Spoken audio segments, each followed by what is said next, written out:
Iran is holding the funeral and the final rites of the former supreme leader Ayatollah Ali Khamenei, with officials from more than 100 countries attending the ceremonies in Tehran.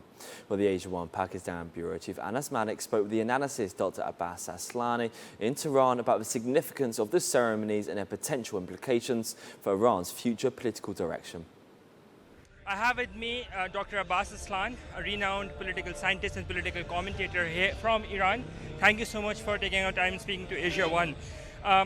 The funeral, it's happening. It's happening after a long while.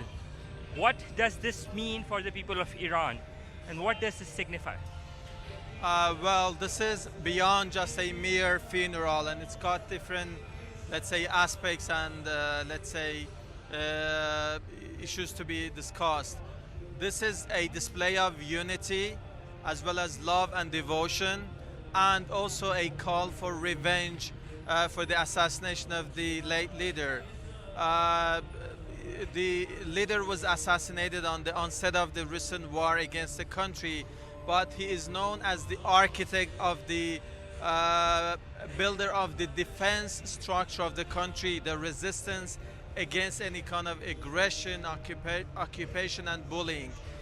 So that's why this is also a kind of a referendum for the political system. The US and Israel, they attacked the country in order to bring a collapse for the political system, but it backfired. And this is going to be the largest in size funeral ceremony in Iran's modern history.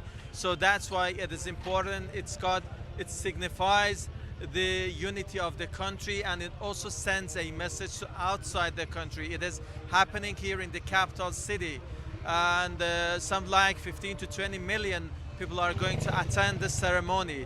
But the the message it's sending is beyond the country and also to the world, that the people who, even those who protested against economic conditions before the war, they came to the streets to condemn the aggression and to support the political system and to support the sovereignty of the country. So that's why I think you need to look at it from different perspectives. And this unity can be a backing and support for Iran's defensive forces, Iran's negotiating team, as well as it can create a deterrence for the government and the country against any external threat. How credible, let's zoom out a bit, how credible do you think is this ceasefire or this Islamabad Memorandum of Understanding, given that we have seen the violation coming in from the US side under one pretext or the other?